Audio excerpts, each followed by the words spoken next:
चलिए शुरू करते हैं।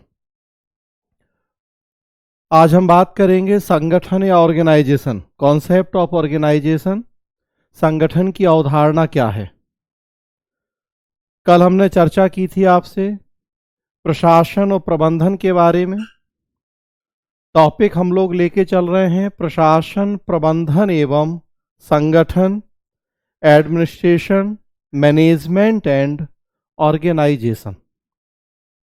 प्रशासन क्या है, प्रबंधन क्या है, प्रशासन और प्रबंधन का आपस का संबंध क्या है, इन सब बातों की कल हमने चर्चा की थी।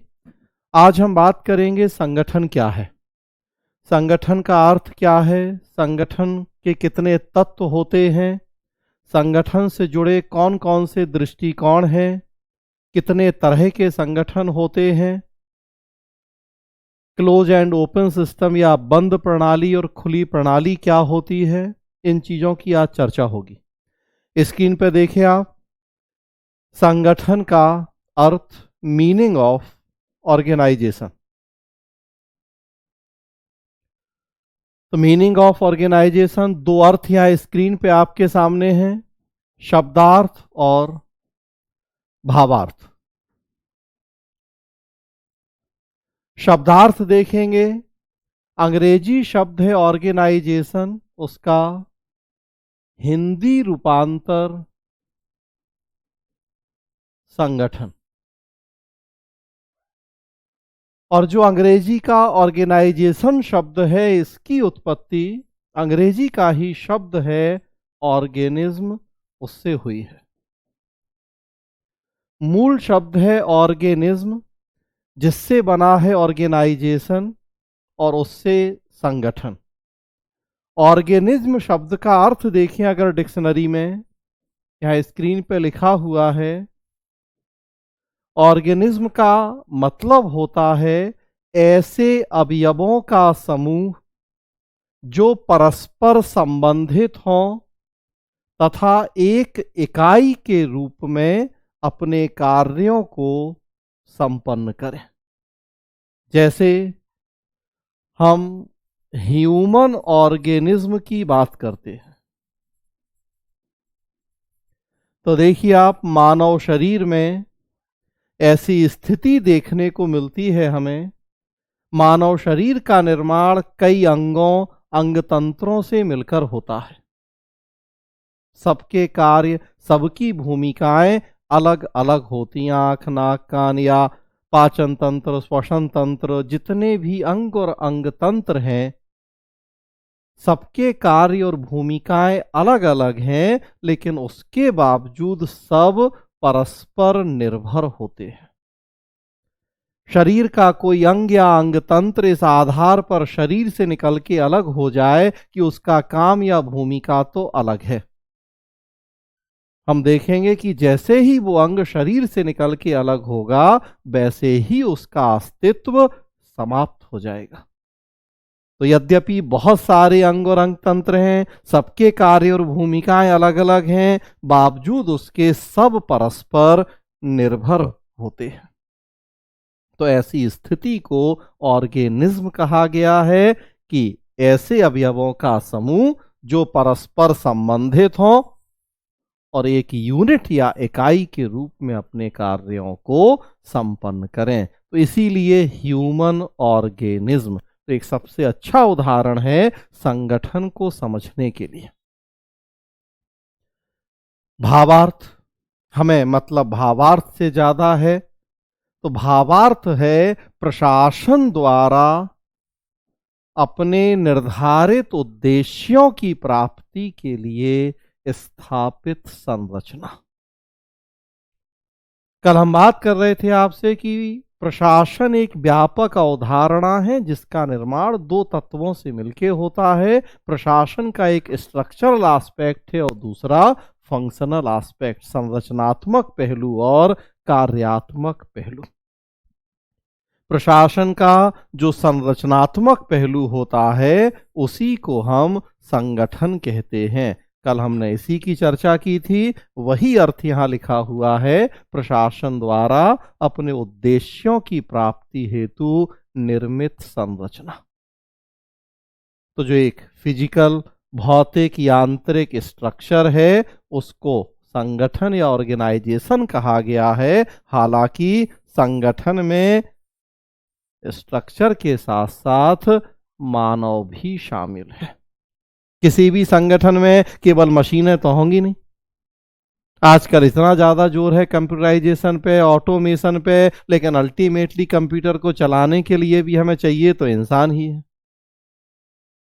तो होती वो भौतिक यांत्रिक संरचना है, लेकिन ऐसा नहीं है कि वो मानव रहित होती है, उसमें मानव क्रिया भी सम्मिलित है। मशीनों को चलाने के लिए मानव की ही जरूरत है। तो ये संगठन का अर्थ है। जैसे हम बात कर रहे थे चिकित्सा प्रशासन और उसमें स्वास्थ्य मंत्रालय, तो हेल्थ एडमिनिस्ट्रेशन है और उसमें हेल्थ मिनिस्ट्री एक संगठन या ऑर्गेनाइजेशन है। अब देखिए यहां संगठन के तत्व। किसी भी संगठन का निर्माण अनिवार्य रूप से 5 तत्वों से मिलकर होता है। पांचों तत्व यहां स्क्रीन पे लिखे दिख रहे हैं आपको। उद्देश्य, संरचना, तकनीक, व्यक्ति और बाह्य वातावरण। हर संगठन का एक निश्चित उद्देश्य या गोल होगा। जिस तरीके से प्रशासन के निर्धारित उद्देश्य होते हैं, उसी तरीके से प्रत्येक संगठन भी कुछ निश्चित उद्देश्यों की प्राप्ति के लिए ही स्थापित किया जाता है। याद रखें, कभी भी हम किसी भी प्रशासन या संगठन में उद्देश्य विहीन गतिविधियों की बात नहीं करते हैं। हर प्रशासन और संगठन का एक निश्चित और विशिष्ट उद्देश्य अवश्य होता है। और कहीं ना कहीं हम देखेंगे कि संगठन का उद्देश्य वही है जो प्रशासन का उद्देश्य। बस हो सकता है कि एक प्रशासन के तहत हम बहुत सारे संगठन बना लें। हेल्थ एडमिनिस्ट्रेशन पूरा एक है, चिकित्सा प्रशासन, लेकिन संगठन तो बहुत सारे होंगे उसके अंतर्गत। हेल्थ मिनिस्ट्री है, लेकिन बहुत सारे और भी संस्थाएं हैं, ICMR वगैरह, या बहुत सारे अस्पताल, या बहुत सारी और अन्य ऑर्गेनाइजेशन है। एडमिनिस्ट्रेशन ओवरऑल एक ही है, हेल्थ एडमिनिस्ट्रेशन। तो अल्टीमेटली ऑर्गेनाइजेशन का भी पर्पस या गोल वही है जो कि एडमिनिस्ट्रेशन का है।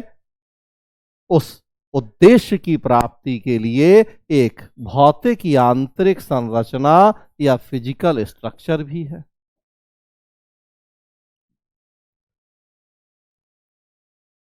अगर बिल्डिंग की बात करें तो बहुत बड़ी बिल्डिंग, एक स्वास्थ्य मंत्रालय अगर सेंट्रल सेक्रेटरीट जाएं तो बहुत सारे कमरे, बहुत सारी उसमें टेबल कुर्सी मशीनें कंप्यूटर, तो एक भौतिक यांत्रिक संरचना है। बहुत सारे लोग उसमें काम कर रहे हैं, मिनिस्टर भी हैं, सेक्रेटरीज भी हैं, उनके सबऑर्डिनेट्स भी हैं, हजारों लोग काम कर रहे हैं एक एक ऑर्गेनाइजेशन या संगठन में। तो जैसा हमने बताया कि संगठन केवल मशीनों का समूह नहीं होगा। कहा जा रहा है भौतिक यांत्रिक संरचना, लेकिन उन मशीनों को चलाने के लिए उसमें व्यक्ति भी जरूर शामिल होंगे। उनके काम करने के तरीके होंगे, टेक्निक्स होंगी, कुछ नियम कानून रूल्स रेगुलेशन संगठन के द्वारा तय किए जाएंगे। जो लोग काम कर रहे हैं उनका अपना काम करने का एक स्टाइल होगी, एक टेक्निक होगी, उनकी स्किल्स होंगी जिनका कितना किस रूप में वो प्रयोग कर रहे हैं या नहीं कर रहे हैं, उसी के आधार पे उद्देश्यों की प्राप्ति निर्भर करेगी कि किस हद तक हम संगठन और प्रशासन के उन निर्धारित उद्देश्यों को पूरा कर पा रहे हैं या नहीं कर पा रहे हैं। और प्लस हर संगठन का एक इकोलॉजी या बाह्य परिवेश भी होगा। कोई भी संगठन निर्वात में काम नहीं करता। हर संगठन का एक सोशियो इकोनॉमिक, पॉलिटिकल, एनवायरमेंट या इकोलॉजी है। संगठन उस परिवेश से न केवल प्रभावित होता है बल्कि उसे प्रभावित करता भी है। उन 5 तत्वों को यहां एक चित्र के रूप में दिखा दिया गया है। उद्देश्य, संरचना, तकनीक, व्यक्ति और किसी भी संगठन का बाह्य वातावरण।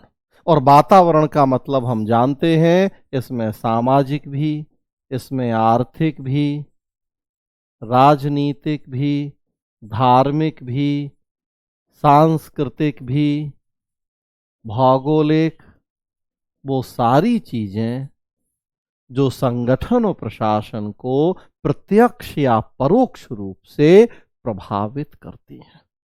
Administration and its ecology. हर संगठन के अनिवार्य रूप से ये 5 तत्व होते हैं।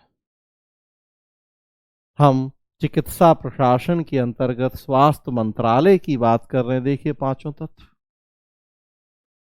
स्वास्थ्य मंत्रालय, हेल्थ मिनिस्ट्री के कुछ निश्चित उद्देश्य हैं और मूल उद्देश्य वही है, लोगों के स्वास्थ्य की देखभाल करना। एक भौतिक यांत्रिक संरचना है, बहुत बड़ी बिल्डिंग, बहुत सारे कमरे, बहुत सारे टेबल, कुर्सी, फर्नीचर, कंप्यूटर या और दूसरी चीजें। लोग काम कर रहे हैं बहुत सारे उसमें, उनके अपने एक टेक्निक्स, तरीके हैं काम करने के, स्किल्स हैं उनकी।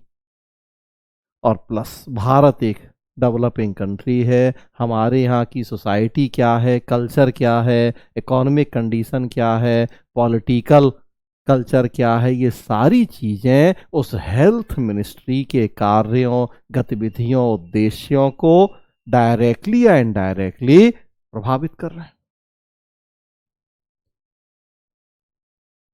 हम बात कर रहे थे कि कोरोना वैक्सीनेशन करना है हमें। 138 करोड़ पॉपुलेशन है, लगभग 7 लाख करोड़ खर्च का अनुमान है। अब भारत एक गरीब और विकासशील देश है, तो मतलब कि हमारे देश की जो इकोनॉमिक कंडीशन है ये हेल्थ एडमिनिस्ट्रेशन और हेल्थ मिनिस्ट्री के कामों, गतिविधियों या उद्देश्यों को डायरेक्टली या इनडायरेक्टली प्रभावित करेगी। या सरकार फ्री में वैक्सीन लगवाए और फ्री में नहीं लगवाए वैक्सीन, तो फिर अब लोगों की जेब में तो पैसा ही नहीं है। कौन 1000-2000 रुपए खर्च करेगा वैक्सीन के लिए? तो आर्थिक स्थिति क्या है, ये स्वास्थ्य मंत्रालय के कामों को प्रभावित कर रही है। कांग्रेस पार्टी के लोग कह रहे हैं कि बीजेपी की वैक्सीन है, हम नहीं लगवाएंगे। समाजवादी पार्टी के नेता अखिलेश यादव कह रहे हैं कि हम नहीं लगवाएंगे। कहने का मतलब कि देखिए पॉलिटिकल कल्चर क्या है हमारे देश का, वो प्रभावित कर रहा है हेल्थ मिनिस्ट्री के कामों को कि नहीं। हम तो कह रहे हैं सारे कांग्रेसी, सारे समाजवादी ना लगवाएं वैक्सीन, कम से कम 10-20 करोड़ ऐसे ही कम हो जाएंगे लोग देश में वैक्सीन लगवाने वाले, तो सरकार के लिए तो आसानी है। तो सारे तृणमूल कांग्रेसी भी ना लगवाएं, सारे बाकी भी ना लगवाएं, तो कम से कम फिलहाल तो खर्चा बच ही जाएगा। तो बीजेपी की वैक्सीन के नाम पे ही तो देखिए, तो मतलब कि अब हमारी पॉलिटिकल स्थिति क्या है, हमारी इकोनॉमिक कंडीशन क्या है, ये चीजें स्वास्थ्य मंत्रालय या चिकित्सा प्रशासन के कामों, गतिविधियों को प्रत्यक्ष या परोक्ष रूप में प्रभावित कर रही हैं। तो हर संगठन के अनिवार्य रूप से ये 5 तत्व होते हैं।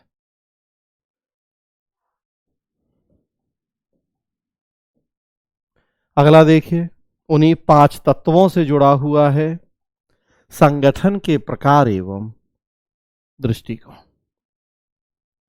संगठन के 2 प्रकार या 2 टाइप्स हैं और उनसे जुड़े 2 अप्रोचेस या 2 व्यूज हैं। एक को हम कहते हैं फॉर्मल ऑर्गेनाइजेशन या औपचारिक संगठन, और दूसरे को हम कहते हैं इनफॉर्मल ऑर्गेनाइजेशन या अनौपचारिक संगठन।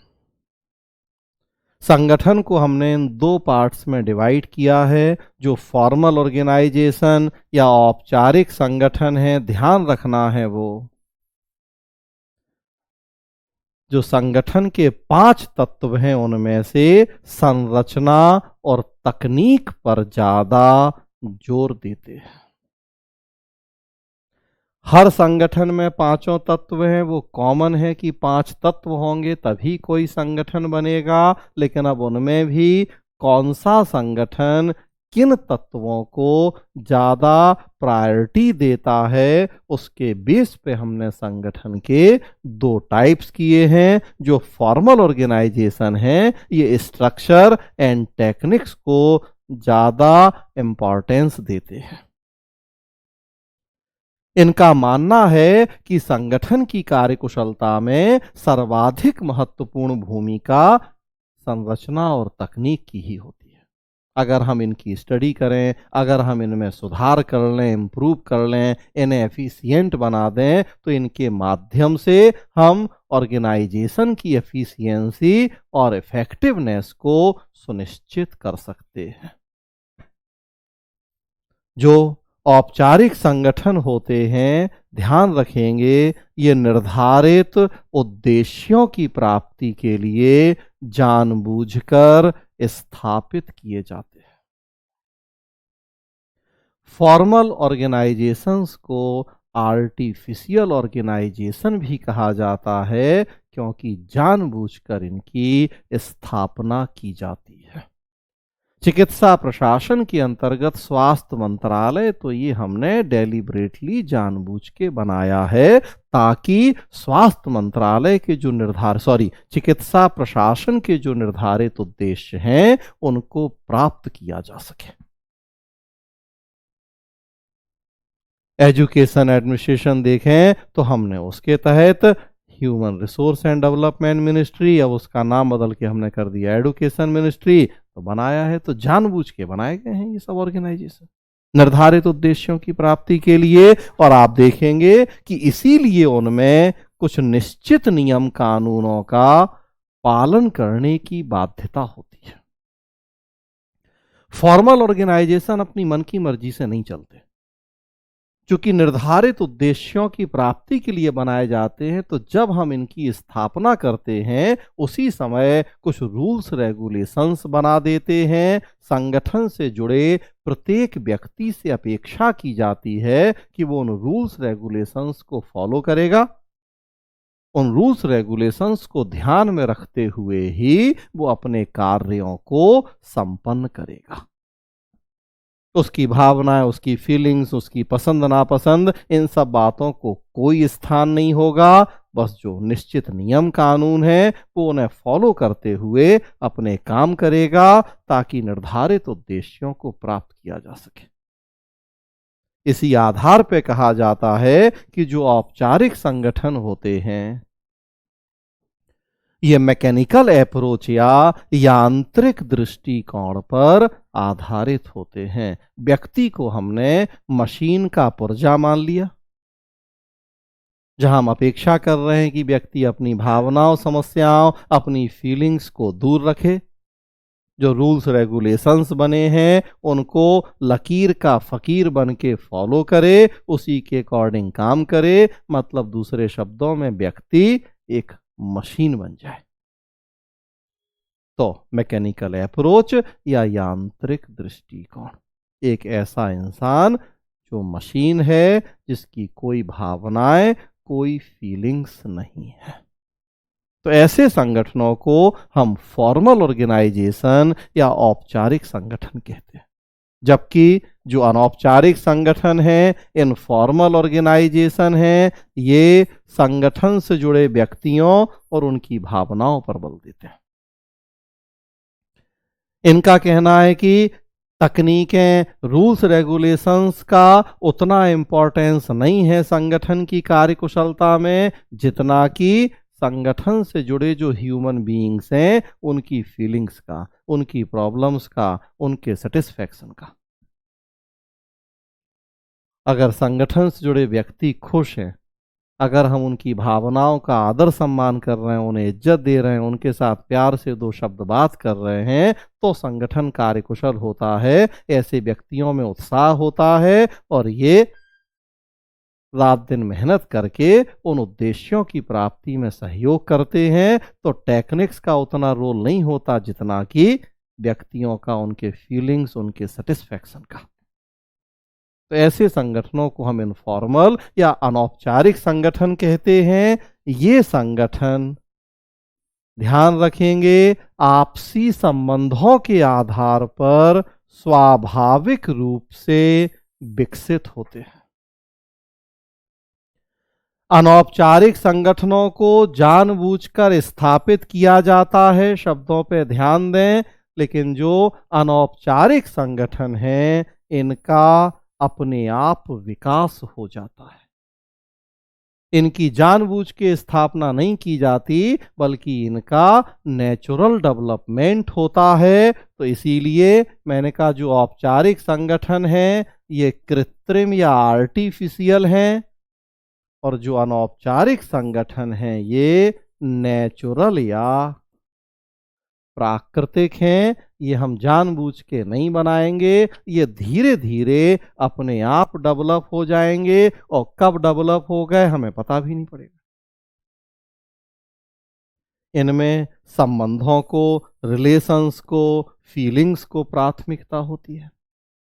इसमें रूल्स रेगुलेशंस को प्राथमिकता नहीं होती। तो देखिए, इनमें प्राथमिकता भी व्यक्ति की भावनाओं को, उनकी पसंद नापसंद को होती है, क्योंकि इनकी सोच ही है कि हम व्यक्तियों की फीलिंग्स को समझें, उन्हें सेटिस्फाई करें, उनकी प्रॉब्लम को सॉल्व कर दें, व्यक्ति को खुश रखें, तो सब कुछ संभव है। व्यक्ति 2 घंटा एक्स्ट्रा भी काम कर लेगा, खुश होगा, उत्साह होगा। अगर हम उसका ख्याल रखेंगे तो वो संगठन का ख्याल रखेगा। तो कोई नियम कानून फिर मतलब नहीं है। व्यक्ति को 6 बजे भी बुलाएंगे तो आ जाएगा, काम जरूरी है तो, और 10 बजे तक भी रुकेगा, नहीं है तो बस थोड़ा सा उसको खुश कर। तो कहने का मतलब, इसकी जो अप्रोच है वो ह्यूमनिस्टिक है या मानवीय दृष्टिकोण है, कि मशीन का पुर्जा नहीं है कोई व्यक्ति, वो व्यक्ति है, इंसान है, उसके प्रति हमें मानवता दिखानी पड़ेगी, नजरिया मानवीय रखना होगा। जो औपचारिक संगठन होते हैं और अनौपचारिक संगठन, वास्तव में ये एक दूसरे के पूरक माने जाते हैं। ये 2 तरह के संगठन, लेकिन अगर वास्तव में हमें संगठन की कार्यकुशलता और प्रभावशीलता को सुनिश्चित करना है, तो हमें इन दोनों की एक साथ जरूरत पड़ती है। केवल हम संरचना तकनीक पर जोर देके, केवल नई नई टेक्निक्स को अपना के संगठन को कार्यकुशल नहीं बना सकते। हाँ, बढ़ जरूर जाएगी उसकी एफिशिएंसी, लेकिन 100% नहीं। केवल हम व्यक्ति को सेटिस्फाई करके, उसकी भावनाओं का ख्याल करके भी संगठन को कार्यकुशल नहीं बना सकते। अगर उसके पास अच्छे संसाधन ही नहीं है, टेक्निक्स ही नहीं है, तो क्या करेगा व्यक्ति? खूब खुश है, खूब उसकी भावनाओं का ख्याल है, अब हम कंप्यूटर ही नहीं दें उसे, हम उसे जरूरी रिसोर्स ही उपलब्ध नहीं करवाएं, काम करने के बेहतर तरीके ना हो, कहां से काम करेगा और कार्यकुशल हो जाएगा? तो व्यक्ति को उन चीजों की जरूरत है, लेकिन उन चीजों को इनकी भी जरूरत है। हम मशीन मान के व्यक्ति से 1 दिन, 2 दिन, 4 दिन, 10 दिन काम करवा लेंगे, उसके बाद बोर होने लगेगा, असंतुष्ट हो जाएगा, नौकरी छोड़ देगा। तो वास्तव में हमें व्यक्ति की भावनाओं, समस्याओं को भी ध्यान रखना है, लेकिन साथ में नियम कानूनों को भी पूरी तरह से छोड़ पाना संभव नहीं होता।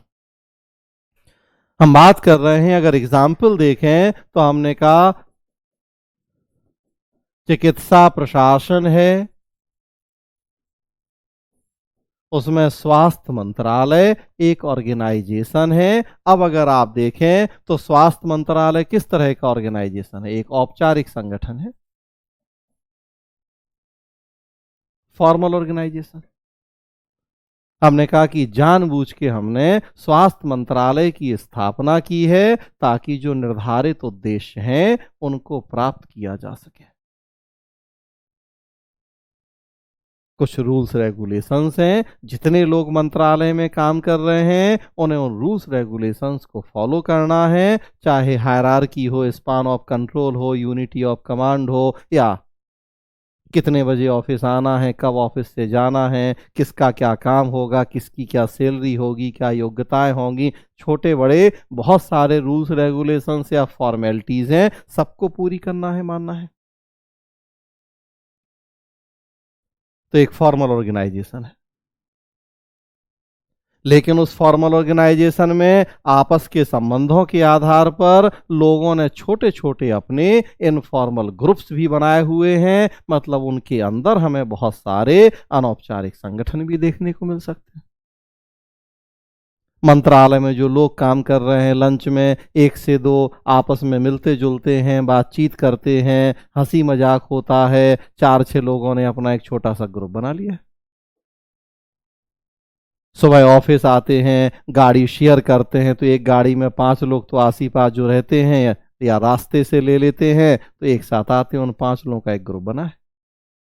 जाते हैं तो साथ में धीरे धीरे दोस्ती हो गई है, बॉन्डिंग हो गई है, वो एक ग्रुप है। अब शादियां हैं, बर्थडे पार्टीज हैं, पिकनिक्स हैं, सैटरडे संडे, वो मिलते जुलते हैं आपस में। पहले कोई किसी को नहीं जानता था, वो सब उस मिनिस्ट्री में ही एक दूसरे से मिले, मिलते मिलते धीरे धीरे आपस में बॉन्डिंग हुई, संबंध विकसित हुए, एक ग्रुप बन गया उनका छोटा सा, 5 आदमी 8 आदमियों का। उनके परिवारों का आपस में हो गया, उनकी पत्नियां हैं, बच्चे हैं, मिलने जुलने लगे, पिकनिक या दूसरी चीजें, तो ये भी तो देखिए एक ऑर्गेनाइजेशन हो गया, एक संगठन हो गया। लेकिन वो जानबूझ के नहीं बनाया गया, वो धीरे धीरे महीना 2-4 महीना में संबंधों के आधार पर स्वाभाविक रूप से विकसित हो गया, वो अनौपचारिक संगठन हो गया।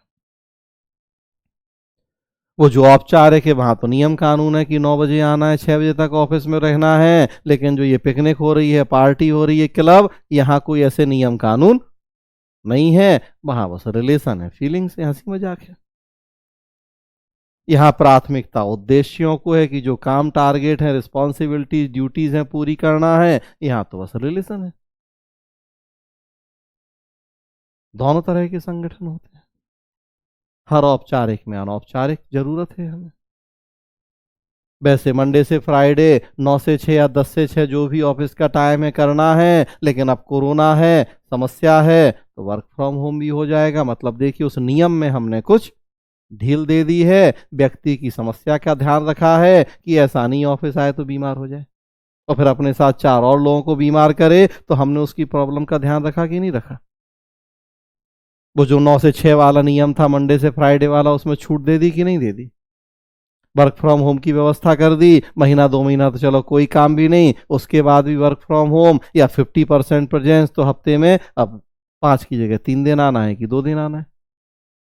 50 या 33 प्रेजेंस के साथ काम हो रहा है, तो मतलब हमने वो जो नियम कानून थे, रूल्स रेगुलेशंस थे, उनमें अकॉर्डिंग टू सिचुएशंस कुछ ढील दे दी, उसमें फ्लेक्सिबिलिटी कर दी। तो मतलब हाँ अनौपचारिक हो गए। हमने नियम कानूनों के साथ साथ व्यक्ति की भावनाओं और उनकी समस्याओं का भी ख्याल किया, तो औपचारिक भी हो गया और साथ में अनौपचारिक भी हो गया। तो वास्तव में हमें अगर संगठन को कार्यकुशल बनाना है तो केवल औपचारिक से काम नहीं हो सकता, बहुत ज्यादा नियमों पर जोर दें तो नहीं होगा, केवल भावनाओं संबंधों से भी नहीं हो सकता, हमें दोनों की जरूरत है। एक सही अनुपात में जब इनको मिलाते हैं तो हम फिर जो संगठन की कार्यकुशलता, दक्षता है, उसे सुनिश्चित कर पाते हैं। इनके कुछ और अंतर हैं।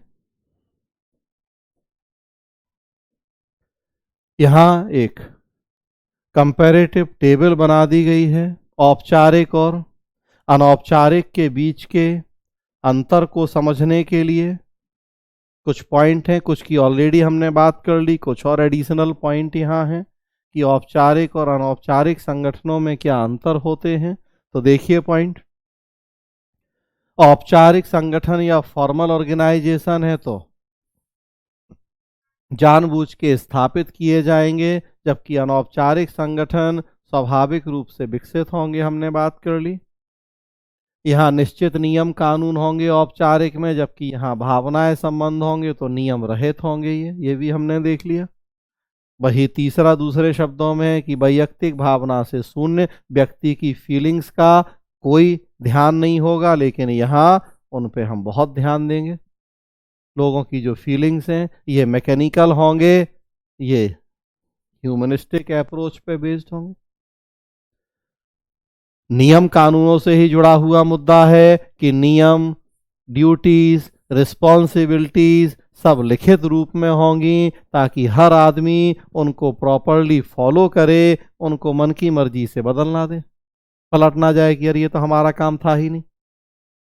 यहाँ ऐसा कुछ नहीं है, सब रिलेशन है, आपस के संबंध है, कोई नियम कानून नहीं कि पिकनिक पे जाएंगे तो पहले एक हम चार्टर बनाए कि नियम कानून बनाए कि कौन कहाँ बैठेगा, कि कौन किससे क्या हंसी मजाक करेगा कि नहीं। वो सब रिलेशन है, आपस की फीलिंग्स ही है वह। ये देखिए कठोर होंगे, हर हाल में उन नियम कानूनों का पालन करना है। और यहाँ जैसा हम देख रहे हैं कि जैसी सिचुएशन होगी उसके अकॉर्डिंग हम काम करेंगे। कोरोना है तो कोई बात नहीं, घर से बैठ के कर लो काम, नहीं आओ ऑफिस, 4 की जगह 2 दिन आओ ऑफिस, तो यहाँ फ्लेक्सिबिलिटी है। नियमों में ही कुछ नियम यहाँ लिखे हुए हैं, डिवीजन ऑफ वर्क है, हायरार्की है, इस तरह के नियम सिद्धांत फॉलो किए जाएंगे। यहाँ कोई नहीं है उस तरह के नियम, सब मन की मर्जी है, रिलेशन है। और एक नियम है डेलीगेशन, अधिकारों का प्रत्यायोजन, उसका भी पालन होगा। यहाँ उस तरह के भी कोई नियम है, ये तो सोशल रिलेशन है, सामाजिक प्रतिक्रिया है, उससे जुड़े हुए। अधिकार कार्यों पर बल है, यहाँ संबंधों पे बल है। तो लगभग बातें थोड़ा और डिटेल इनको यहाँ बस कर दिया गया है, दोनों के बीच की अंतर समझने के लिए 2-3 पॉइंट और हैं कि जो औपचारिक संगठन हैं, औपचारिक अधिकार किसी एक पद से संबंधित होते हैं और अनौपचारिक अधिकार व्यक्ति से संबंधित होते हैं। जो औपचारिक संगठन है हम देख रहे हैं कि वो पद सोपान या हायरार्की पे बेस्ड होते हैं। हायरार्की मतलब संगठन का एक सीढ़ी नुमा ढांचा, स्केलर सिस्टम। उच्च और अधीन के संबंधों के आधार पे जब हम संगठन को कई स्तरों में बांट देते हैं तो पद सोपान, SP, DYSP, inspector, sub inspector, head constable. तो अगर पुलिस प्रशासन की संरचना देखें जिले में तो कई स्तर हैं, इसी को हायरार्की कहते हैं। हर स्तर के काम, जिम्मेदारियां, ड्यूटीज, रिस्पॉन्सिबिलिटीज सब तय हैं। जो काम है, जिम्मेदारियां हैं, वो इस पद को दी गई हैं। अब पद पे जो बैठा हो, वो एक्स बैठा हो कि वाई बैठा हो कि जेड बैठा हो, राम सिंह की श्याम सिंह, हमें उस व्यक्ति से मतलब नहीं है, उस पद से मतलब है। डीएसपी के काम है, उस पद की ड्यूटी जिम्मेदारियां हैं। अब जो उस पद को संभालेगा वो उन ड्यूटीज रिस्पॉन्सिबिलिटीज को पूरा करेगा। अब कोई भी हो उस पर संभालने वाला। तो वही लिखी है बात कि जो औपचारिक अधिकार होते हैं वो पद से जुड़े होते हैं। एसपी को वो एसपी के पद के राइट्स हैं, उस पर्सनालिटी, उस व्यक्ति के राइट नहीं है। कोई भी एसपी बनेगा तो वो उसको वो सारे राइट्स मिलेंगे, लेकिन यहाँ वो सब नहीं।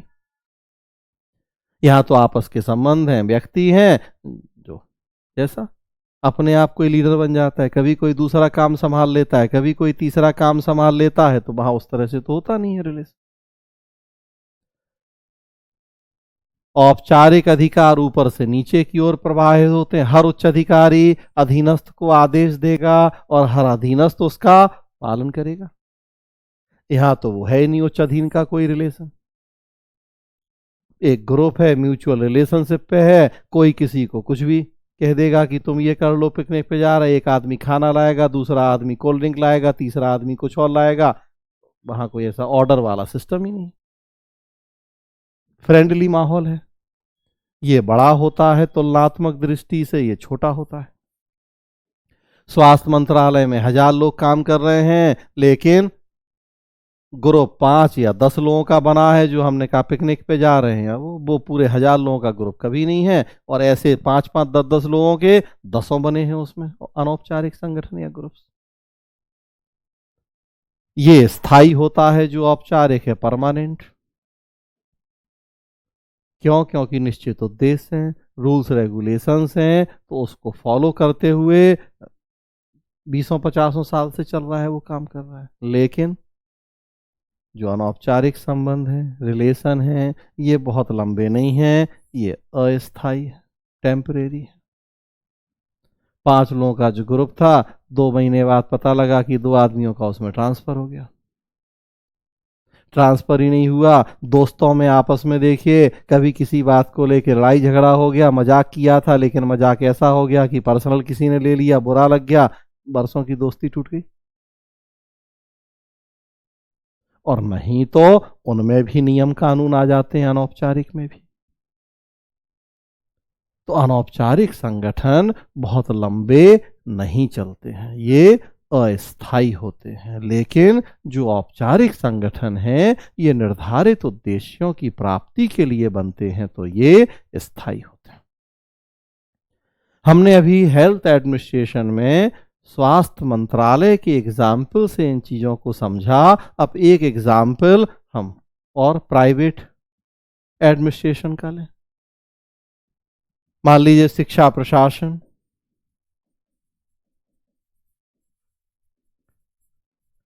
और शिक्षा प्रशासन में निजी प्रशासन, प्राइवेट एडमिनिस्ट्रेशन, और प्राइवेट एडमिनिस्ट्रेशन में हम लोग अपने कोचिंग की बात करें तो देखिए ये भी क्या है, एक संगठन या ऑर्गेनाइजेशन। इंस्टीट्यूशन, तो इंस्टीट्यूशन ऑर्गेनाइजेशन का ही एक पार्ट है। ऑर्गेनाइजेशन के फिर कई सारे पार्ट हैं, तो इंस्टीट्यूशन है ऑर्गेनाइजेशन। आप देखिए इसके भी 5 तत्व हैं। कोचिंग संस्थान का एक निश्चित उद्देश्य है, भाई जो काम हम नहीं कर पाए हमारे सहयोग से अब आप वो काम करें, तो इसके लिए हमने बनाया इसे। इसका भी एक देखिए भौतिक यांत्रिक संरचना है, ऑफिस, क्लासरूम, जो बहुत सारे लोग काम कर रहे हैं, आप भी इस संगठन के सदस्य, हम भी हैं, और जो ऑफिशियल स्टाफ है, तो सब हम देखिए इस ऑर्गेनाइजेशन के पार्ट हैं। हमारा काम करने का एक तरीका है, हमारी एक अपनी टीचिंग स्टाइल है। आप कैसे आंसर लिख रहे हैं, नहीं लिख रहे, आपका और सबका अलग अलग। भाई हर आदमी कोई किसी तरह से आंसर लिखेगा, कोई किसी तरह से, तो सबका अपना काम करने का एक तरीका है, पद्धति। और हमारे संगठन की भी एक इकोलॉजी है, वही सामाजिक आर्थिक राजनीति। कोरोना है तो देखिए हम ऑफलाइन क्लास नहीं कर रहे हैं, ऑनलाइन कर रहे हैं, तो परिस्थिति तो है जो हमें प्रभावित कर रही है। सब कुछ खुल गया लेकिन स्कूल कॉलेज कोचिंग अभी भी नहीं खुले, तो वो परिस्थिति तो है, वो चाहे राजनीतिक कहें। कहा जा रहा है कि कोचिंग वाले अभी भी उतना महत्वपूर्ण प्रेशर ग्रुप नहीं बन पाए कि सरकार के पास एसोसिएशन बना के जाएं और प्रेशर क्रिएट करें। तो एकमात्र अब देखिए आपकी केवल बस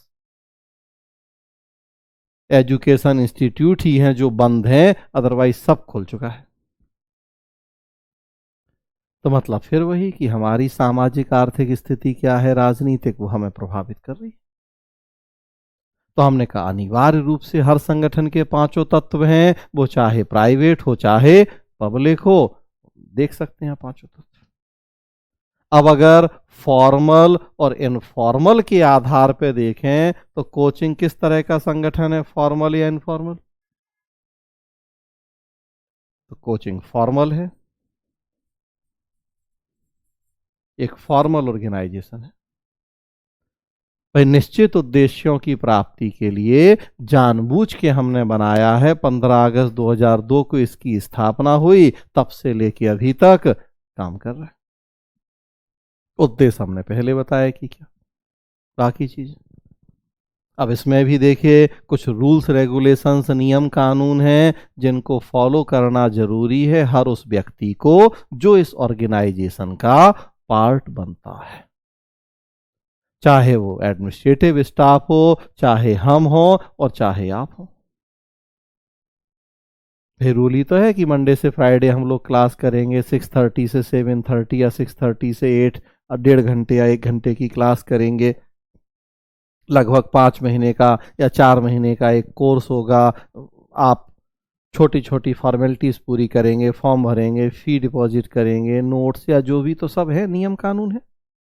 ऑफिस स्टाफ है, उसके लिए नियम कानून है, कौन कितने बजे आएगा, क्या काम करेगा, कहाँ बैठेगा, कब जाएगा, क्या सैलरी होगी, कब छुट्टी होगी, तो है। देखिए,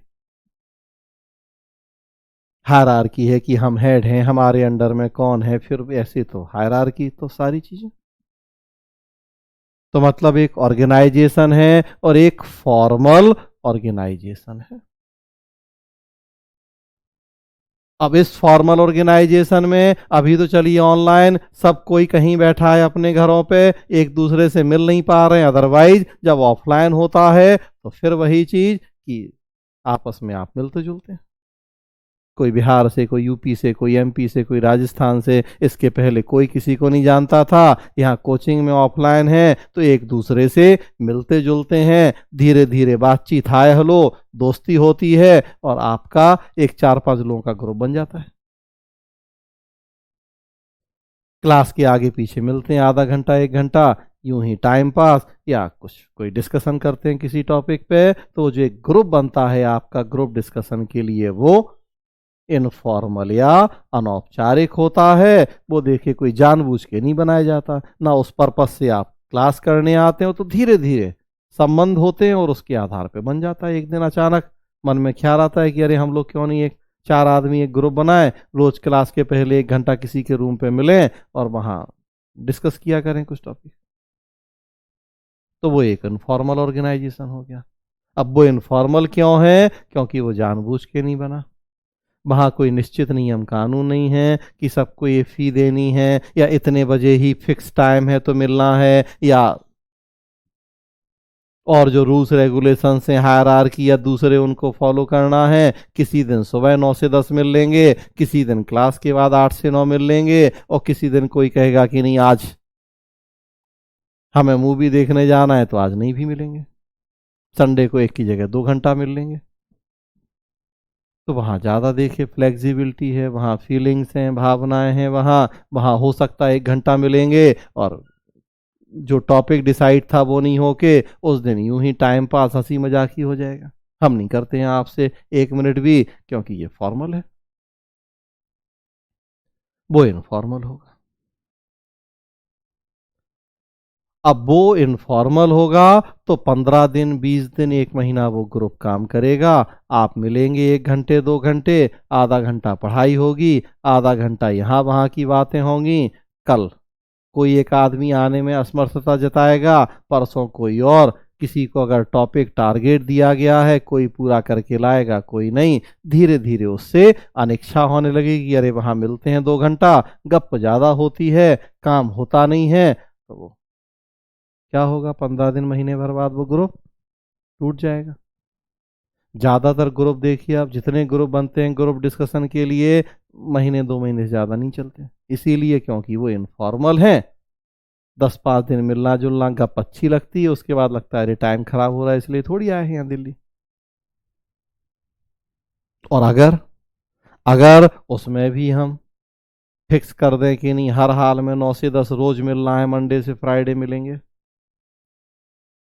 कोई गप नहीं होगी, टाइम पास नहीं होगा, सब जिसका जो टॉपिक है टारगेट है वो पूरा करेंगे, तो फिर वो देखिए फिर वो इनफॉर्मल कहाँ रहा, वो फॉर्मल बन गया। क्योंकि उसमें भी नियम कानून आ गए, उसमें भी भावनाओं को हमने खत्म कर दिया। तो जो अनौपचारिक संगठन है या खत्म हो जाएंगे और या कुछ दिन बाद औपचारिक बन जाएंगे। अनौपचारिक के रूप में वो लंबे समय तक नहीं चलेंगे, स्पेशली अगर कंपेयर करें औपचारिक से। औपचारिक हमने कहा 15 अगस्त 2002 से चल रहा है, 18 साल 19 साल हो गए। अनौपचारिक पता नहीं कितने सैकड़ों हजारों बने होंगे इस 20 साल में, आप 2-2 4-4 लोगों के, और कितने बन के बिगड़े होंगे, टूटे होंगे। औपचारिक चल रहा है लेकिन। तो ये कुछ बेसिक डिफरेंस होते हैं। लेकिन फिर वही बात कि हमने कहा हम औपचारिक हैं, लेकिन अब इसमें केवल नियम कानूनों के बेस पे भी काम नहीं है, जरूरत के अकॉर्डिंग इसमें भी हम नियम कानूनों में ढील देते हैं, मतलब अनौपचारिक हो जाते हैं। औपचारिक है, नियम है मंडे से फ्राइडे 6:30 से 8, लेकिन बीपीएससी का एग्जाम आता है तो भाई हम 2 दिन छुट्टी एक्स्ट्रा कर देते हैं कि आपको पढ़ना, या दिवाली आती है, छठ आती है, कुछ तो मतलब जैसी ज़रूरत है उसके अकॉर्डिंग उस नियम में हम थोड़ा सा फ्लेक्सिबल भी हैं। ऐसा नहीं है कि हर हाल में मरते जीते वो जो मंडे से फ्राइडे वाला रूल है उसे फॉलो करेंगे ही। हर हाल में हम कहें कि नहीं हम तो उस रूल को फॉलो करेंगे ही, आप असंतुष्ट हो जाओगे कि अरे हमारा एग्जाम था और ये तो उस दिन भी पढ़ा रहे, या हम बीमार थे उस दिन भी पढ़ा रहे। तो उसमें भी उतनी फ्लेक्सिबिलिटी हमें लेके चलनी है, तभी हम अपने उद्देश्यों को प्राप्त कर सकते हैं या बेहतर ढंग से कार्य कर सकते हैं।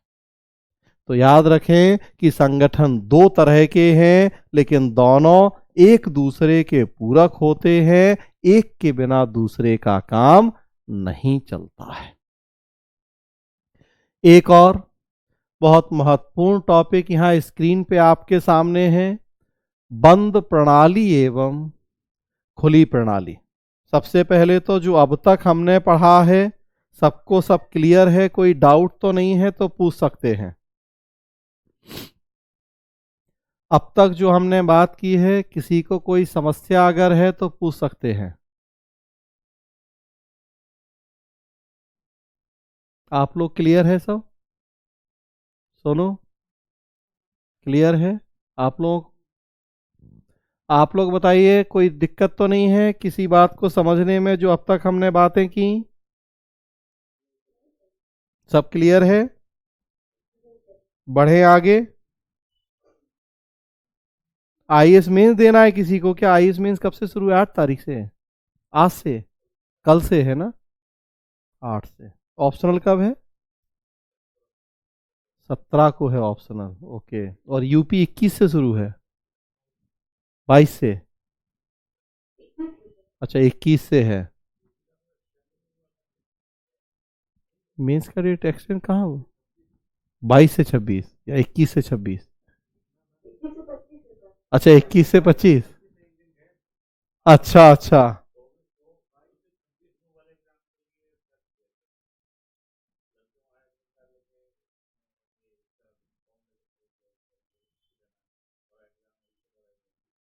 अब जो रजिस्ट्रार वाला है इग्नू का। ओके। अरे वाह। अरे, तो यूपी किसी को देना है? श्वेता देना है यूपी का एग्जाम क्या? अच्छा यूपी बस, और किसी को भी देना है यूपी या आईएएस? आईएएस वाला अच्छा, यूपी तो यहाँ संतोष है, संतोष को भी देना है यूपी। अच्छा 2 लोगों को यूपी देना है, आईएएस तो खैर नहीं देना किसी को, अभी नए लोग हैं सब। बिहार देना है कुछ लोगों को, बिहार तो खैर अभी चलिए प्री हुआ है अभी तो, बिहार में तो समय। चलिए ठीक है, एक टॉपिक और देखिए, ये बंद एवं खुली प्रणाली, क्लोज एंड ओपन सिस्टम। ये भी संगठन के प्रकार हैं जो जुड़े हुए हैं औपचारिक और अनौपचारिक से। थोड़ा सा बेस चेंज है यहाँ इन दोनों के बीच के अंतर का। तो 3 यहाँ टेबल बना के 3 चीजें दिखाई गई हैं। बंद प्रणाली ब्रैकेट में ए, बस समझने के लिए हमने उसे नाम दे दिया कि बंद प्रणाली क्लोज सिस्टम, अगर उसे हम ए कह दें तो ओपन सिस्टम या खुली प्रणाली बी। खुली प्रणाली या ओपन सिस्टम का ही और एक रूप होता है जिसे हमने यहां लिखा है B/A+B।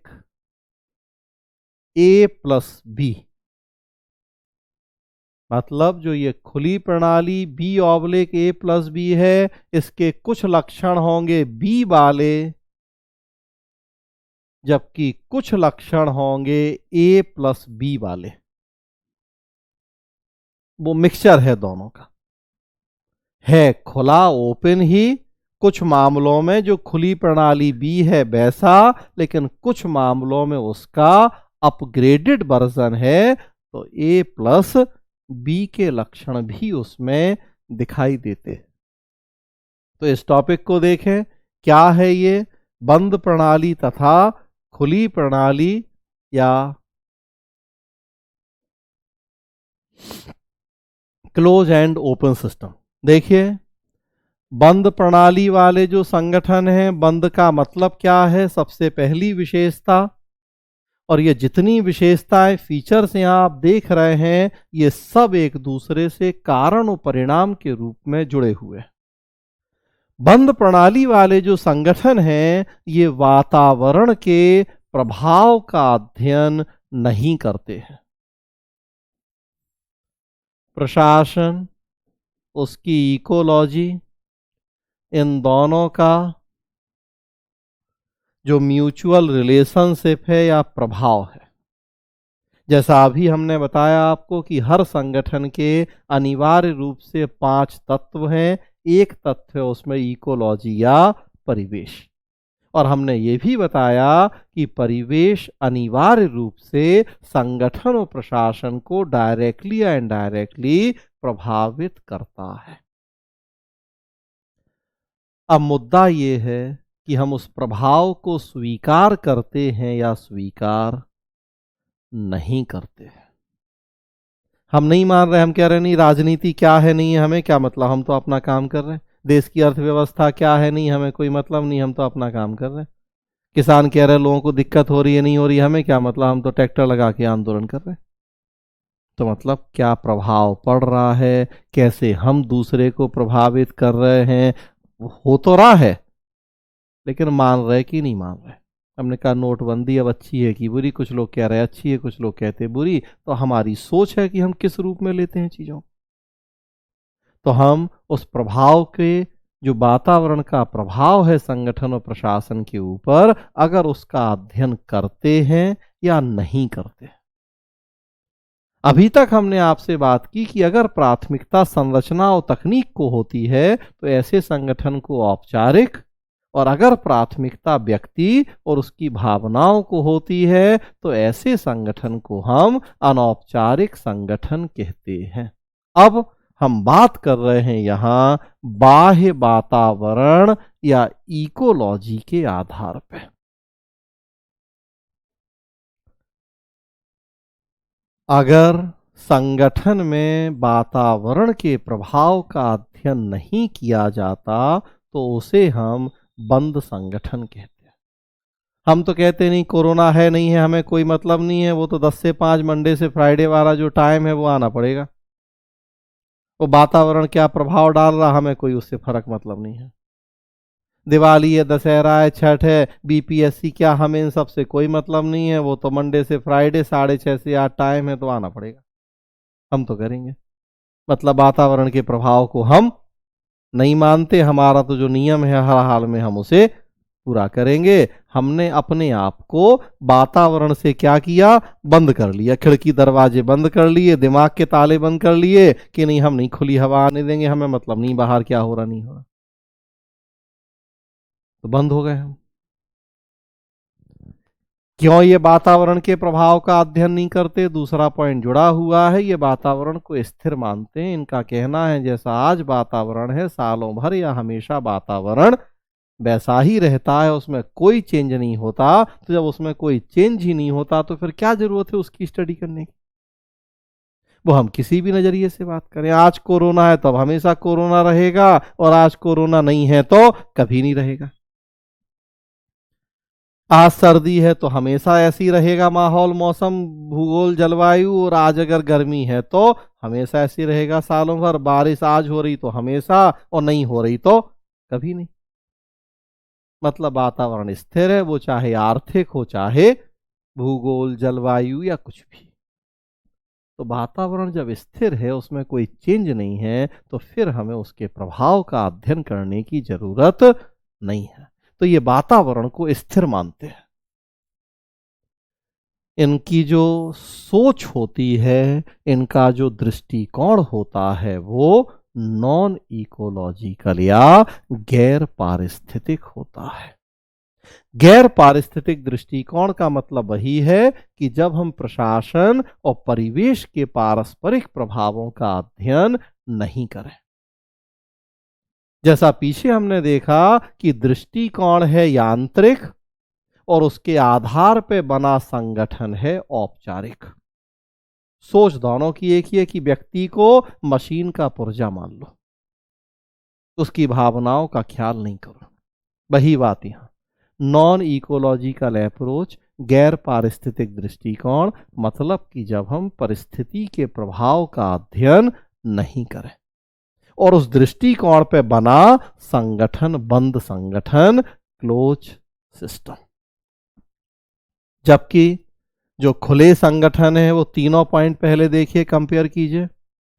खुले संगठन है ये संगठन या प्रशासन के ऊपर वातावरण के प्रभाव का अध्ययन करते हैं। अपने आप को क्लोज की जगह ओपन कर दिया, खुली हवा आने दे रहे हैं, परिस्थितियां क्या प्रभावित कर रही हैं देख रहे हैं और उसके अकॉर्डिंग अपने आप को चेंज कर रहे हैं। तो फिर जैसा पीछे मैंने बताया कि पहले कोरोना नहीं था तो हम खूब गले मिलते थे, हाथ पांव मिलाते थे, सब कुछ। अब हाथ जोड़ के नमस्कार करेंगे, अब नहीं मिलाएंगे हाथ, गले नहीं मिलेंगे। मतलब जैसी परिस्थिति होगी, जैसा देश वैसा वेश। क्यों? तो गतिशील वातावरण। देखिए, जब नहीं था कोरोना तो मिलाते थे खूब हाथ पांव, अब है कोरोना तो नहीं मिलाएंगे। मतलब परिस्थिति बदल गई है तो उसके अकॉर्डिंग हम अपने आप को भी बदल लेंगे, अपना उठना बैठना, खाना पीना, मिलना जुलना बदल लेंगे। क्या उसमें दिक्कत है? समय के साथ नहीं चलेंगे तो जो नहीं चले तो मर गए 1.5 लाख। भाई कोरोना हुआ, चलो और बीमारियां थी जो भी थी, लेकिन कहीं ना कहीं यही तो कि नहीं माने डायरेक्शन, गाइडलाइंस, बहुत हीरो बन के घूमे कि नहीं हमें कुछ नहीं होगा, कुछ नहीं है कोरोना। हाँ,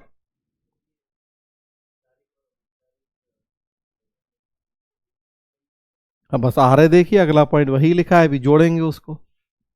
अगले देखिए लिखे हैं पॉइंट, औपचारिक और अनौपचारिक, बिल्कुल वही है, जुड़ी हुई बातें। तो अब उस पे आ जाएंगे, देखिए दोनों को जोड़ देंगे। तो अभी उन 3 पॉइंट की हम बात कर रहे हैं कि अगर हम वातावरण के प्रभाव का अध्ययन नहीं करते हैं तो बंद, और अगर वातावरण के प्रभाव का अध्ययन करते हैं तो ओपन।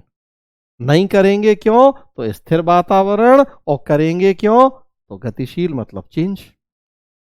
यहां अप्रोच हो जाएगी इकोलॉजिकल या पारिस्थितिक दृष्टिकोण। पारिस्थितिक दृष्टिकोण मतलब प्रशासन और परिस्थिति के पारस्परिक प्रभावों का अध्ययन। वो नॉन इकोलॉजिकल, ये इकोलॉजिकल।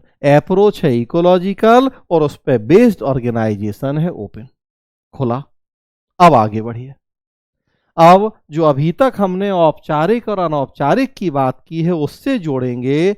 जो बंद संगठन होते हैं, ऐसा देखा जाता है कि वो संरचना और तकनीक पे जोर देते हैं, वो नियम कानूनों की बात करते हैं, मतलब वो औपचारिक होते हैं। या उल्टा करें बात को कि जो औपचारिक होते हैं वो बंद होते हैं। तो एक तरह से औपचारिक का ही दूसरा नाम अब हम मान सकते हैं बंद संगठन। अप्रोच अलग हो गई। औपचारिक में हमने बताया कि ऐसे संगठन जो संरचना, तकनीक और नियम कानून पे बंद है, और बंद में हमने कहा कि जो वातावरण के प्रभाव का अध्ययन नहीं करें। किंतु ये दोनों बातें एक दूसरे से जुड़ी हुई हैं। हम वातावरण के प्रभाव का अध्ययन नहीं करेंगे तो फिर जो हमारे रूल्स, रेगुलेशंस, नियम कानून है उनमें हम कोई चेंज नहीं करेंगे, उन्हें हम प्रायोरिटी पे रखेंगे, हर हाल में उनका पालन करेंगे। हमने कहा हम नहीं मान रहे कोरोना, तो अभी भी खूब हाथ पांव मिलाएंगे, खूब गले मिलेंगे, खूब भीड़ भाड़ में जाएंगे, और वो 9 से 6 वाला जो नियम था, मंडे से फ्राइडे सैटरडे वाला, उसे पूरा करेंगे। तो मतलब हम औपचारिक हो जाएंगे। देखिए, हर हाल में नियम कानूनों को हम मानेंगे। लेकिन जो खुले संगठन है, ये व्यक्तियों, उनकी भावनाओं पे बल देते हैं, मतलब ये अनौपचारिक होते हैं। हमने कहा नहीं, परिस्थिति बदल गई है, पहले नहीं था कोरोना, आज है कोरोना, अब नहीं मिल सकते हाथ पैर, अब तो बस दूर से नमस्कार होगा। अब नहीं ऑफिस आएंगे, अब तो घर से काम होगा, अब तो मास्क लगाएंगे हम, क्यों? लोगों को दिक्कत नहीं हो, बीमारी ना हो, मरे नहीं लोग। हमें उनकी फीलिंग्स का ध्यान रखना है, उनकी समस्याओं का ध्यान रखना है। नियम जरूरी नहीं है, लोगों की जान जरूरी है। जान है तो जहान है, हमें आ गई बात समझ में। हमने छोड़ दिए पुराने सब कायदे नियम कानून, कोरोना के पहले वाले, बिफोर कोरोना, आफ्टर कोरोना। देखिए पूरा सिस्टम बदल गया, चेंज हो गई सब कुछ चीजें, उठना बैठना, खान पान, बोलचाल से लेके सब कुछ। तो मतलब परिस्थिति के अकॉर्डिंग हमने अपने आप को ढाल लिया, नियम कानूनों को छोड़ दिया, मतलब हम अनौपचारिक हो गए, भावनाओं संबंधों की बात करने लगे। तो ये जुड़े हैं एक दूसरे से। जो अनौपचारिक है वो पारिस्थितिक है, वो खुला है। हम अनौपचारिक तभी होते हैं जब हम परिस्थितियों को ध्यान में रखते हैं और उनके अकॉर्डिंग बदलते हैं अपने आप को।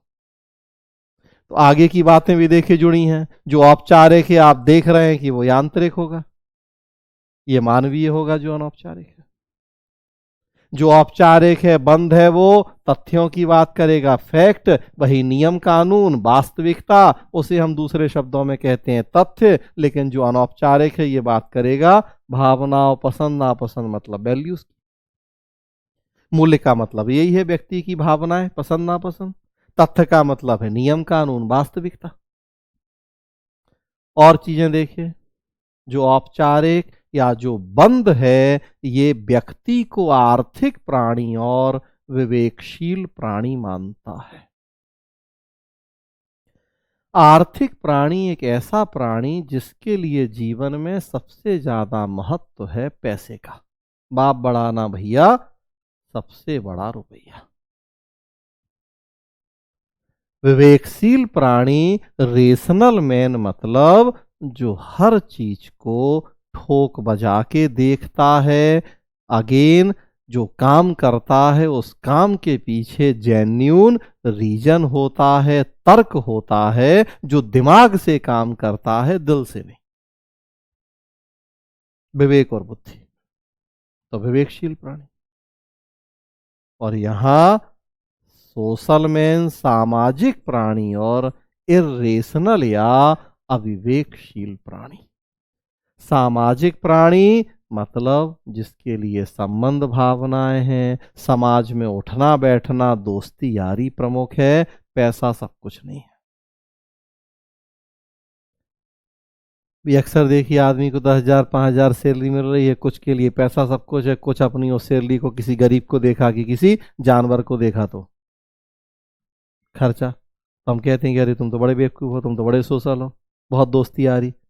दोस्त मुसीबत में था, जेब से पैसा निकाला, जा रहे थे मकान मालिक को किराया देने के लिए, लेकिन तभी रूम पार्टनर आया कि दोस्त आया, उसने अपनी कोई समस्या रखी, बीमारी, पैसा किराए वाला उसे दे दिया।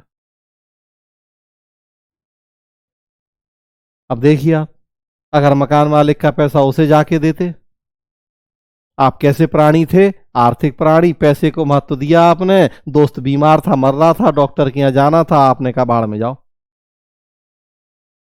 आपने संबंध भावनाओं की चिंता, समस्याओं की चिंता नहीं करी, आपने पैसे को महत्व दिया, लेकिन विवेकशील हो गया। विवेकशील कैसे हो गए? आप तर्क दे सकते हो कि अगर हम मकान मालिक को किराया नहीं देते, 1 तारीख से महीना शुरू होना है, आज 7 तारीख है, मकान मालिक को किराया नहीं देते तो वो हमें रूम से बाहर निकाल देता, सामान फेंक देता, हम इतनी ठंड में बारिश में कहाँ रहते, हमें घर जाना पड़ता, हमारी पढ़ाई का नुकसान हो जाता। तो आप जस्टिफाई कर सकते हो अपनी उस बात को कि नहीं? और जस्टिफिकेशन का मतलब क्या?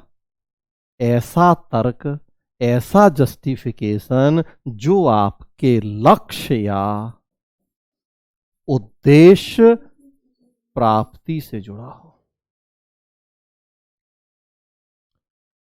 तो आप वहां अपने उस काम को जस्टिफाई कर सकते हैं कि हमारे पिताजी ने दिल्ली हमें दोस्ती यारी के लिए, संबंध बनाने के लिए नहीं भेजा है, उन्होंने ये 5,000 रुपया किराए के लिए दिया है। अगर हम मकान मालिक को नहीं देंगे, वो रूम खाली करवा लेगा, हमें 4 दिन परेशान होना पड़ेगा, किराया नहीं देंगे तो वापस जाना पड़ेगा, हमारी पढ़ाई का लॉस होगा, परिणाम जो हमारा लक्ष्य है IAS PCS बनने का वो पूरा नहीं होगा। तो आप अपने उस कार्य को जस्टिफाई कर सकते हैं तर्क के साथ, और वो जस्टिफिकेशन या तर्क जुड़ेगा आपके लक्ष्य प्राप्ति से।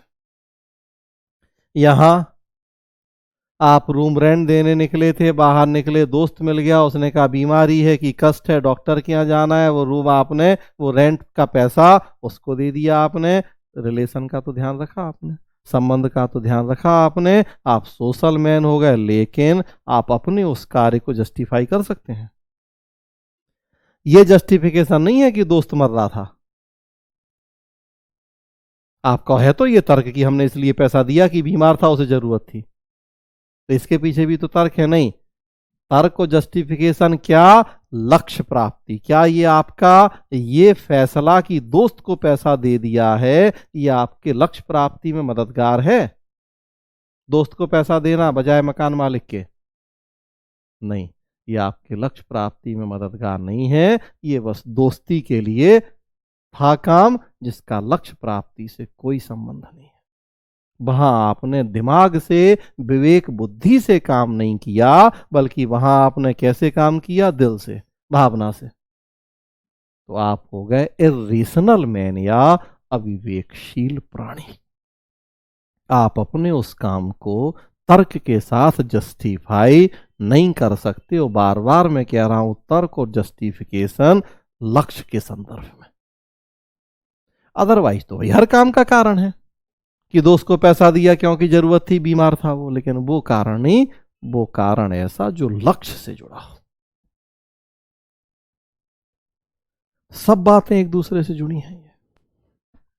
हम यहाँ आर्थिक प्राणी हैं, हम यहाँ विवेकशील प्राणी हैं। देखिए, हम औपचारिक हो गए कि नहीं, हर एक तारीख को हमें मकान मालिक को किराया देना है, कोचिंग पढ़ना है, या दोस्त बीमार है कि क्या है, नहीं है, मतलब नहीं है, मतलब परिस्थिति स्थिर वातावरण है। सब देखिए जुड़ी हैं बातें एक दूसरे से, और यहाँ ये जुड़ी हैं एक दूसरे से। कभी वो बीमार है, किराए से ज़्यादा जरूरी वो है, किराया हम 5 दिन 10 दिन बाद दे देंगे, जब वो ठीक होगा लौटा देगा। तो यहाँ परिस्थिति के अकॉर्डिंग हम मानवीय हो गए, सोशल मैन हो गए, हमने नियम में थोड़ा सा चेंज कर लिया, ये सब चीज। बाकी 3 पॉइंट भी जुड़े हैं। एक्स विचारधारा, दबावपूर्ण नेतृत्व, सत्तावादी प्रबंध। एक्स विचारधारा एक विद्वान है डगलस मैकग्रेगर, उनके द्वारा प्रतिपादित की गई है। एक्स और वाई दोनों विचारधाराएं उन्होंने दी हैं। जो बंद संगठन है वो एक्स विचारधारा पे आधारित होते हैं, और जो खुले संगठन है वो वाई विचारधारा पे आधारित होते हैं। एक्स विचारधारा व्यक्ति के बारे में नकारात्मक और निराशावादी विचारधारा है, जबकि वाई विचारधारा व्यक्ति के बारे में सकारात्मक और आशावादी विचारधारा है। एक्स विचारधारा कहती है कि व्यक्ति स्वभाव से कामचोर और आलसी होता है, मौका मिले तो व्यक्ति काम से बचना या भागना चाहता है। जबकि वाई विचारधारा कहती कि नहीं, व्यक्ति में काम करने की इच्छा है, मौका मिले तो वो भी बेहतर रिजल्ट देकर दिखा सकता है। दबावपूर्ण नेतृत्व, सत्तावादी प्रबंध, दोनों का मतलब लगभग एक ही है। जब तक हम व्यक्ति के ऊपर दबाव नहीं डालें, उसे ऑर्डर नहीं दें, तानाशाही का प्रयोग नहीं करें, डांट फटकार नहीं लगाएं, तब तक व्यक्ति काम नहीं करता। मोदी तानाशाह हैं, दबाव डाल रहे हैं, किसानों की सुन नहीं रहे हैं, मतलब उनकी भावना, उनकी समस्याओं का ख्याल नहीं कर रहे हैं, तो दबावपूर्ण नेतृत्व है, सत्तावादी प्रबंध है। अब देखिए आप, ये जुड़ा हुआ है एक्स विचारधारा से। अगर व्यक्ति को हम कामचोर मान रहे हैं, मतलब हमें दबावपूर्ण नेतृत्व अपनाना पड़ेगा। कामचोरों को अगर हम दबाव नहीं डालेंगे, आदेश नहीं देंगे, तो उनसे हम काम नहीं करवा पाएंगे। यहाँ हम सकारात्मक आशावादी सोच लेके चल रहे हैं कि व्यक्ति में काम करने की इच्छा है, तो फिर यहाँ हमें दबाव डालने की ज़रूरत नहीं है, बल्कि यहाँ डेमोक्रेटिक तरीका हम अपना सकते हैं, पार्टिसिपेटिव मैनेजमेंट हम अपना सकते हैं, व्यक्ति को लोकतांत्रिक तरीके से बात करें, उसकी भावनाएं समस्याएं देखें, उसके अकॉर्डिंग डिसीजन लें। हम निर्णयों में भागीदार बनाएं उसे। तब बनाएंगे भागीदार जब हमारी व्यक्ति के बारे में सोच सकारात्मक होगी। हम मान के चल रहे हैं कि आप में काम करने की इच्छा है, तो फिर हम आपसे कह सकते हैं कि आप सुझाव दीजिए कि हम क्या करें ताकि हम आपको और ज़्यादा अच्छे से आपका काम करवा सकें। लेकिन हम मान के चल रहे हैं कि आप कामचोर हैं, तब हम कभी आपसे ये नहीं कहेंगे कि आप हमें कुछ सुझाव दीजिए ताकि संगठन कार्यकुशल हो जाए। हमें तो पता है कि आप कामचोर हो, आप क्या सुझाव दोगे? या दोगे तो ऐसा सुझाव दोगे जिससे आपको काम नहीं करना पड़े। तो कामचोरों को कभी हम निर्णयों में भागीदार नहीं बनाएंगे, कभी उनसे राय मशविरा नहीं करेंगे। राय मशविरा उन्हीं से किया जाएगा जिनके बारे में हमारी सोच सकारात्मक होगी कि अगर इससे पूछेंगे तो हाँ, ये दो कुछ हमें ऐसे वैल्यूएबल आइडिया दे सकता है जो अभी हमारे दिमाग में शायद नहीं आ पा रहे। तो ये सारी बातें एक दूसरे से जुड़ी हैं। कामचोर हैं तो फिर इसीलिए हम उनकी भावनाओं का ख्याल नहीं करेंगे, नियम कानून है जो मानने पड़ेंगे। काम की इच्छा वाले हैं, कोई नियम कानून नहीं, उनकी भावनाएं चलेंगी, संबंध चलेंगे। हमें पता है कि वो तो काम की इच्छा वाले हैं तो काम करेंगे। तो देखिए, ये सब एक दूसरे से जुड़े हैं। 12 पॉइंट। आपको यहां जो एक बात ध्यान रखनी है कि कभी भी आगे अगर आपसे कह दिया जाए कि कोई बंद है, टेलर बंद प्रणाली के समर्थक हैं, तो आपको तुरंत ये 12 पॉइंट अपने दिमाग में रिकॉल कर लेना है। ये पूरे एक दूसरे से जुड़े हैं 12। कैसे, वो अभी आपने समझा कि सब एक दूसरे से जुड़े हैं। जो बंद होगा तो औपचारिक होगा, या औपचारिक होगा तो बंद होगा, वो एक्स होगा, वो दबावपूर्ण, वो सब जुड़े हैं कारण परिणाम के रूप में। कभी आपसे कह दिया जाए कि मेयो मानवीय थे, तो मानवीय मतलब ये, मतलब पूरे ये 12 पॉइंट। टेलर औपचारिक थे, मतलब पूरे ये 12 पॉइंट। ये सब एक दूसरे से जुड़े हैं। कोई भी एक होगा तो दूसरा अनिवार्य रूप से होगा ही। ये विशेषताएं हैं। अब देखिए, खुले में ही और एक, ये भी खुला है लेकिन B oblique A plus B, मतलब जो ये खुली प्रणाली बी है उसका अपग्रेडेड वर्जन। स्मार्टफोन का जमाना है, हर 2-4 महीने में देखिए एक नया अपग्रेड वर्जन आ जाता है। रियलमी या रेडमी जो भी है तो 9A और फिर उसका 9A प्रो। आईफोन है तो नोट 9 या जो भी मॉडल है, 9 के बाद 10, 10 के बाद 11। तो आप देखिए 9A और 9A प्रो या 9 और 10, तो ऐसा कभी नहीं होता कि 9 में जो फीचर थे वो 10 में नहीं होंगे। 9 वाले फीचर 10 में सारे होंगे, कुछ 4-6 फीचर उसमें और एक्स्ट्रा एड ऑन हो जाएंगे। तो 9 का अपग्रेडेड वर्जन है प्रो या 10, जिस मॉडल का जो भी ना।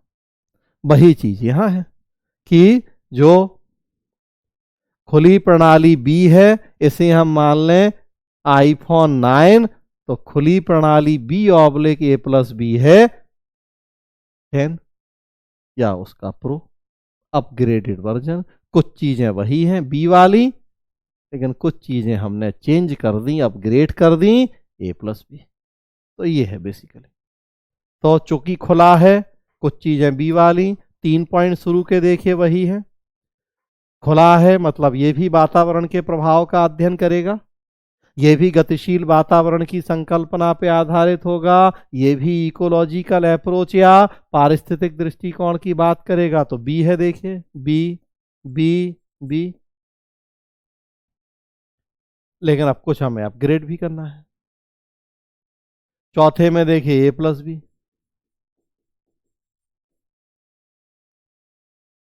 इसका कहना है कि केवल संरचना तकनीक से काम नहीं चलेगा, केवल व्यक्ति की भावनाओं से काम नहीं चलेगा, हमें इन सबको एक साथ लेकर चलना पड़ेगा। हमारे लिए संरचना तकनीक भी महत्वपूर्ण है, स्ट्रक्चर भी, टेक्निक्स भी, स्किल्स भी, लेकिन साथ में सेटिस्फैक्शन भी, ग्रीवांस रिड्रेसल भी, लोगों की फीलिंग्स भी।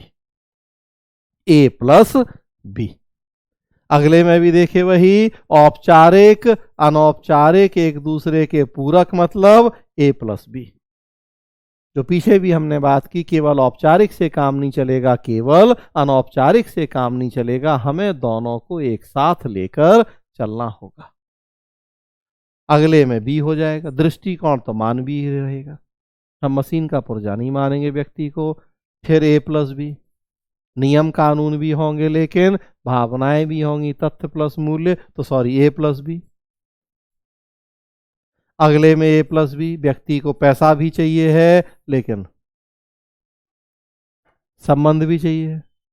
भाई मकान मालिक को 5,000 नहीं देते, 4,000 मकान मालिक को दे देते ताकि वो भी रूम से नहीं निकालता, और 1,000 रुपए दोस्त को दे देते ताकि बेचारा वो डॉक्टर को दिखा के दवाई ले आता। दोनों काम, और सच्चाई है कि दोनों चाहिए। कल के दिन आप भी बीमार हो सकते हो तो वही दोस्त मदद करेगा, लेकिन मकान वाले को किराया देना भी जरूरी है, नहीं तो वो रूम से निकाल देगा।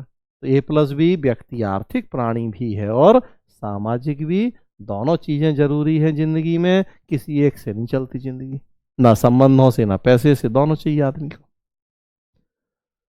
मतलब यहां भी ए प्लस बी हो गया। विवेक प्लस अविवेक, इसको हम कह देते हैं सीमित विवेकशीलता। कहा जाता है कि व्यक्ति सीमित विवेकशील प्राणी है, दिमाग से भी काम करता है लेकिन कई बार दिल भी आड़े आ जाता है, विवेक बुद्धि भी लेकिन संबंध भी। तो बाउंडेड रेशनैलिटी या सीमित विवेकशीलता की संज्ञा दी जाती है। बाकी में फिर देखिए बी है और बी है। वाई विचारधारा, लोकतांत्रिक नेतृत्व और भागीदारी प्रबंध। तो ये भी खुली प्रणाली है या ओपन सिस्टम है, लेकिन ये जो पहले वाला ओपन सिस्टम है उसका अपग्रेडेड वर्जन है। कुछ बातें उसी की अपनाई हैं इसने, लेकिन कुछ में बंद और खुले की बातों को आपस में मिलाया है, जो कि ज्यादा प्रैक्टिकल अप्रोच है। सच्चाई यही है कि ना केवल पैसे से, ना केवल संबंधों से जिंदगी चलती है, दोनों का एक साथ होना जरूरी होता है। तो ये संगठन के प्रकार हैं, औपचारिक, अनौपचारिक, बंद, खुले। आज यहीं रोकेंगे, कल आगे बढ़ाएंगे। टॉपिक होगा संगठनात्मक प्रभावशीलता, ऑर्गेनाइजेशनल इफेक्टिवनेस, और कैसे प्रभावशीलता बढ़ाई जाए, तो उसके लिए संगठन के सिद्धांत। सो कल आगे बढ़ाएंगे। कुछ पूछना है किसी को तो पूछ सकते हैं, किसी के मन में कोई भी प्रश्न है, कोई डाउट है तो पूछ सकते हैं।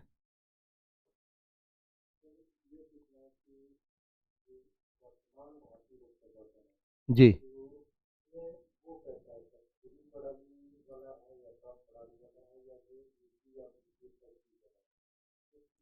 सब चीजें मिक्स हैं, अकॉर्डिंग टू सिचुएशन डिसाइड होता है। सब चीजें एक साथ चलती हैं।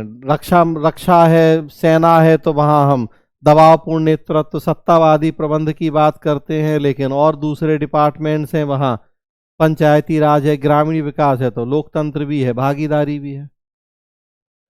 तो सब चीजें मिक्स है, मतलब जो ये ए प्लस बी है वो चलता है, जैसी परिस्थिति उसके अकॉर्डिंग। ना पूरी तरह से बंद ना पूरी तरह से खुले, कभी बंद कभी खुले, कोई बंद कोई खुला, इस तरह से मिक्स होता है। केवल भारत नहीं, दुनिया में कहीं भी, छोटे से लेके बड़ा कुछ भी, जरूरत के अकॉर्डिंग हमें अपने आप को ढालना होता है।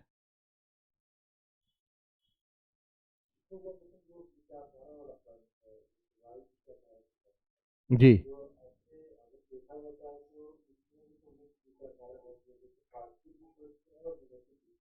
हाँ, बिल्कुल है, बिल्कुल मिक्स विचारधारा है। प्राथमिकता चूंकि अब आजकल डेमोक्रेसी है, तो हम भाई यही बात करते हैं कि हमारे देश में 138 करोड़ आबादी है, लेकिन हम कहते हैं उन्हें बोझ नहीं समझिए, उन्हें भी ह्यूमन रिसोर्स समझिए, आप संसाधन समझिए। चाइना ने रिसोर्स समझा, तो थोड़ा बाई का कहें कि परसेंटेज ज़्यादा है, तो इसलिए हमने बाई बता दिया। बाकी तो सही बात है, वो तो सब में है। हमने खुद ही हम बता रहे हैं आपको कि भाई रक्षा में दबावपूर्ण नेतृत्व होगा, ग्रामीण विकास में लोकतांत्रिक होगा। तो जीरो कुछ नहीं है सब कुछ। कहीं 80 कोई चीज़ है, कहीं 20 कोई चीज़ है, कहीं 50-50 है, वो सिचुएशन के अकॉर्डिंग है।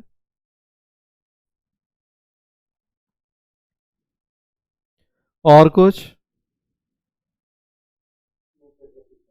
चलिए, तो फिर आज रोक रहे हैं, कल आगे बढ़ाएंगे। सो अगले टॉपिक की जो जुड़ा यहीं से है उसकी बात होगी। आप लोग मीटिंग छोड़ सकते हैं, कल मिलेंगे हम लोग।